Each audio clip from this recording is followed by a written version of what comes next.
শখের বয়সে যদি শখগুলো পূরণ করতে না পারি তাহলে কেমনে হবে বলেন তো? আসসালামু আলাইকুম। সবাই কেমন আছেন? আলহামদুলিল্লাহ আমরা ভালো আছি। আল্লাহর কাছে হাজার, হাজার শুকরিয়া যে আল্লাহ তাআলা আমার হাসব্যান্ডের এত বড় একটা স্বপ্ন পূরণ করছে। শখ পূরণ করার জন্য না অনেক ধৈর্য ধরতে হয়। আল্লাহর কাছে চাইতে হয়। আল্লাহ তাআলা কখন কাকে কিভাবে কি দিয়ে দেয় বলা যায় না। আল্লাহর কাছে হাজার, হাজার শুকরিয়া আমরা দুজন মিলে ধৈর্য ধরছি। আল্লাহ তাআলা আমাদের দুজনকে এত ভালো কিছু উপহার দিয়েছে। আর আমার হাসব্যান্ড আমাকে কি পরিমাণ ভালোবাসে যে আমি বলেছি যে এটাই নিবো। আরমা ডাব্লিউ আমি নিবো। সে এটাই নিছে। সে অন্য কোনোটার দিকে আর তাকায়ও নাই, ভাবেও নাই।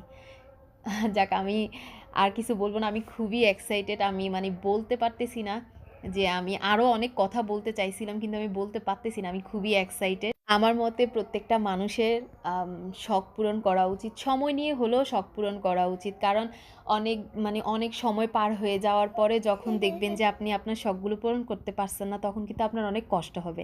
যাক ভালো থাকবেন। আসসালামু আলাইকুম।